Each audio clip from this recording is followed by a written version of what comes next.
ಎರಡನೇ ದಿನವೂ ಕೂಡ ಸ್ಟಾರ್ ಹೋಟೆಲ್ಗಳ ಮೇಲೆ ದಾಳಿ ನಡೀತಾ ಇದೆ.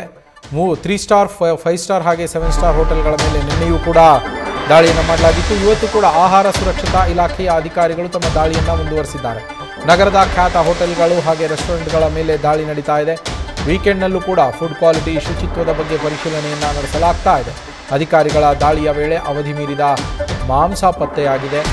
Radisson blue, JW Marriott, star ಹೋಟೆಲ್ಗಳಲ್ಲಿ ಪತ್ತೆಯಾಗಿರುವಂಥದ್ದು ಇಂಥದ್ದೆಲ್ಲ ಅಂದರೆ ಎಕ್ಸ್ಪೈರ್ಡ್ ಆಗಿರುವಂತಹ ಆಹಾರ ಪದಾರ್ಥಗಳು ಸಿಕ್ಕಿದ್ದಾವೆ.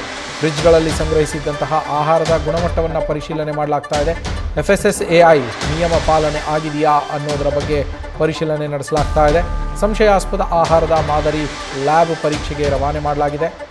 ನಿಯಮ ಉಲ್ಲಂಘನೆ ಕಂಡುಬಂದರೆ ನೋಟಿಸ್ ಕೊಡೋದಕ್ಕೂ ಕೂಡ ಸಿದ್ಧತೆಯನ್ನು ಮಾಡಿಕೊಳ್ಳಲಾಗಿದೆ. ನಿನ್ನೆಯೂ ಕೂಡ ಕೊಳೆತ ಈರುಳ್ಳಿ, ಅವಧಿ ಮೀರಿದ ಆಹಾರ ಪದಾರ್ಥಗಳು ಸಿಕ್ಕಿತ್ತು.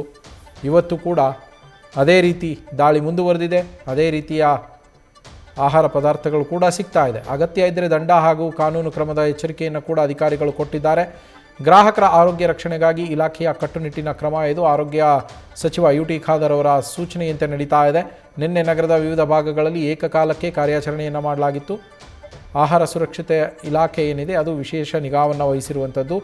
ಹೀಗಾಗಿ ಸ್ಟಾರ್ ಹೋಟೆಲ್ಗಳ ಮೇಲೂ ಕೂಡ ದಾಳಿಯನ್ನು ಮಾಡಲಾಗ್ತಾ ಇದೆ.